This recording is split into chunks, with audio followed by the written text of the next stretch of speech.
We'll now recognize the ranking member, Mr. Green, for 5 minutes. Thank you, Mr. Chairman, and I thank the witnesses for appearing. I thank the witnesses for the information that they've already provided us. I had an opportunity to peruse your written statements, and I'm eager to ask a few questions about some of the statements that have been made.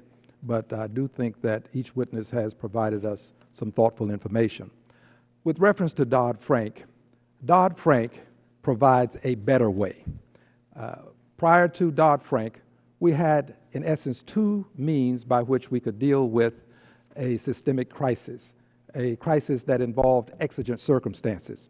These two ways were, one, bankruptcy. Bankruptcy works, but it did not work for Lehman. Two, bailouts. Bailouts are not the preferred choice because the public somehow thinks that, and I agree, tax dollars ought not be utilized to bail out these large institutions. So we had these two options, bailout or bankruptcy. Dodd-Frank is a better way. And it's interesting to note that while we may look at some of the challenges to the constitutionality of Dodd-Frank, it's interesting to note that Dodd-Frank has not been declared unconstitutional. It's also interesting to note that you can challenge any legislation. You can challenge any legislation on constitutional grounds if you like. The question is, will you prevail with your challenge? Will you prevail with your challenge? Thus far, no court has declared Dodd-Frank to be unconstitutional. I would go on to add that if you are concerned about judicial review as it relates to Dodd-Frank, SIFI designation has a means by which judicial review can be perfected. The Orderly Liquidation Authority has a means by which judicial review can be perfected.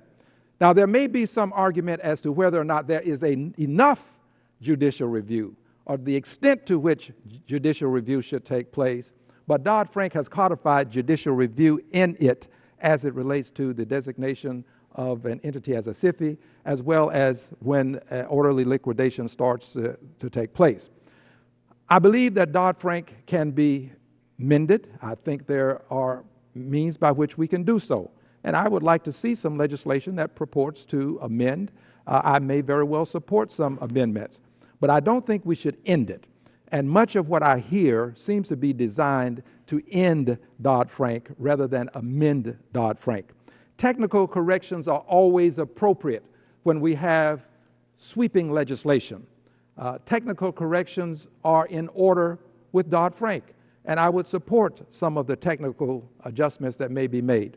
One of our witnesses today has gone so far as to say, in terms of the substance, we may have some debates, but that there's a means by which technical corrections can be made to Dodd-Frank, and it would meet what he perceives as the challenge associated with constitutionality of a given section.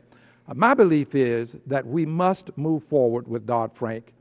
We must bring the certainty to the markets that it richly deserves, and I think that we can do so by having these hearings, but at some point we have to move on. If there's no legislation at some point, we have to move on and allow Dodd-Frank to function as it should. I will now yield the remainder of my time to my colleague, the gentle lady to my right. Thank you so much.